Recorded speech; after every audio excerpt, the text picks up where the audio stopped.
ఓం శ్రీ గణేశాయ నమః. అందరికీ నమస్కారం అండి. ఈ వీడియోలో 2026 సంవత్సరంలో మే నెలలో అంటే వైశాఖ మాసంలో సంకటహర చతుర్థి వ్రతం ఎప్పుడు వచ్చింది, ఈ నెల గణపతి నామం ఏమిటి, పూజా సమయాలు ఏమిటి, పీఠం పేరు, చంద్రోదయ సమయాలు అన్నీ కూడా క్లియర్ గా తెలుసుకుందాం. అందుకని వీడియోని ఎక్కడ కూడా స్కిప్ చేయకుండా చివరి వరకు చూడండి. మానవులకున్నటువంటి సమస్త కష్టాలు తొలగించే వ్రతమే సంకటహర చతుర్థి వ్రతం. మనకున్నటువంటి కష్టం కోరిక తీవ్రతను బట్టి ఈ వ్రతాన్ని 3, 5, 9, 11, 21 ఇలా ఇన్ని మాసాలు ఆచరిస్తానని సంకల్పం చెప్పుకుని వ్రతం ఆచరించాలి. పురాణాల ప్రకారం ఈ వ్రతాన్ని పౌర్ణమి తర్వాత వచ్చే కృష్ణపక్ష చవితి తిథి రోజు అయితే ఆచరించాలి. అది కూడా రాత్రి సమయానికి ఏ రోజైతే చవితి తిథి ఉంటుందో అప్పుడు ఈ వ్రతం చేయాలి. దీని ప్రకారం చూస్తే ఈ 2026 సంవత్సరంలో మే నెలలో అంటే వైశాఖ మాసంలో సంకటహర చతుర్థి వ్రతం ఎప్పుడు వచ్చింది అని అంటే స్వస్తి శ్రీ చాంద్రమాన శ్రీ పరాభవ నామ సంవత్సరం ఉత్తరాయణం వసంత ఋతువు వైశాఖ మాసం బహుళపక్షం చవితి తిథి ప్రారంభం 2026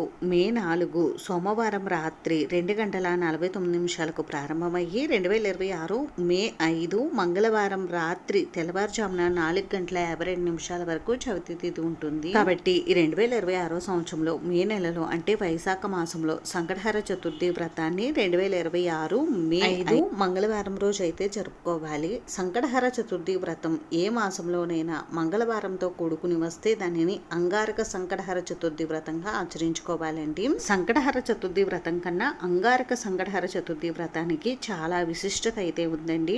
ఎవరైనా కొత్తగా వ్రతం ప్రారంభించాలనుకున్నా, ఎవరైనా ఈ వ్రతాన్ని ఆచరించాలనుకున్నా మొట్టమొదటిసారి ఈ అంగారక సంకటహర చతుర్థి ఉన్నప్పుడు ప్రారంభిస్తే చాలా మంచిది. ప్రతి మాసం కూడా ఈ వ్రతాన్ని ఆచరించలేని వారు ఇలా అంగారక సంకటహర చతుర్థి వచ్చినప్పుడు ఒక్కసారైనా ఈ వ్రతం చేస్తే మంచి ఫలితాలు కలుగుతాయండి. మనకున్నటువంటి కష్టాలు, బాధలు, సమస్యలు అన్నీ కూడా తొలగిపోతాయి. ఆ స్వామి వారి అనుగ్రహం పరిపూర్ణంగా కలుగుతుంది. కాబట్టి ఎవరైనా సంకటహర చతుర్థి వ్రతాన్ని ప్రారంభించాలనుకుంటే ఈ మే 5 మంగళవారం రోజు అస్సలు మిస్ చేసుకోవద్దండి. తప్పకుండా సంకటహర చతుర్థి వ్రతాన్ని ఆచరించుకోండి. ఈ రోజు జ్యేష్ఠ నక్షత్రం ఉదయం 10:42 వరకు ఉందండి. తదుపరి మూల నక్షత్రం వస్తుంది. సంకటహర చతుర్థి రోజు ఉదయం వేళల్లో స్వామివారికి ముడుపు కట్టుకుని పూజ చేసుకుని సాయంత్రం సంకటహర చతుర్థి వ్రతాన్ని అయితే ఆచరించుకోవాలండి. అందుకని ఉదయం వేళల్లో ముడుపు కట్టుకోవడానికి, స్వామివారికి పూజ చేయడానికి శుభ సమయం వచ్చేసి తెల్లవారుజామున 5 గంటల నుండి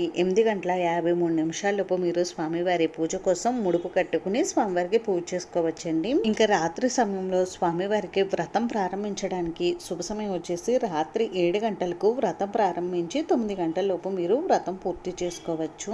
వ్రతం పూర్తయిన తర్వాత తప్పకుండా చంద్రుడికి అర్ఘ్యం అయితే సమర్పించాలండి. కాబట్టి రాష్ట్రాల వారీగా నేను చంద్రోదయ సమయాలు ఇక్కడ డిస్ప్లే పైన అయితే ఇస్తున్నాను. జాగ్రత్తగా అవి చూసుకోండి. ఈ నెల వ్రతం చేసేవారు పీఠం ఏర్పాటు చేసేటప్పుడు శ్రీచక్ర పీఠం అనే పేరు చెప్పి స్వామివారి పూజా పీఠాన్ని ఏర్పాటు చేయాలండి. ఈ నెల గణపతిని చనకరరాజ ఏకదంత మహాగణపతి అనే పేరుతో పూజించాలి. ఎవరైనా ఈ సంకటహర చతుర్థి వ్రతాన్ని కొత్తగా ప్రారంభించాలనుకుంటే ఈ మాసం నుండి ప్రారంభించండి. చాలా మంచిది. ఎందుకంటే ఈ మాసంలో మనకి అంగారక సంకటహర చతుర్థి వచ్చింది. కాబట్టి ఈ రోజు కనుక మీరు వ్రతం ఆచరించడం, ప్రారంభించడం చేస్తే చాలా మంచి ఫలితాలు కలుగుతాయి. ఈ రోజు వ్రతంలో చేయడం కుదరలేని వారు స్వామివారి దేవాలయానికి వెళ్ళి స్వామివారిని దర్శించుకోండి. అలా కూడా కుదరదనుకుంటే ఇంట్లోనే స్వామివారిని ఎరుపు రంగు పుష్పాలతోటి, తెల్ల జిల్లేడు పువ్వులతోటి, గరిక పోచలతోటి పూజించుకోండి. ఇలా కూడా కుదరకపోతే ఈ రోజు మీకు వీలున్నంతలో స్వామివారి నామస్మరణ చేసుకుంటూ ఉండండి. అంతేనండి. చూసారు కదా, ఈ వీడియో మీకు నచ్చితే ప్లీజ్ లైక్ చేసి, షేర్ చేసి, సబ్స్క్రైబ్ చేసుకోండి.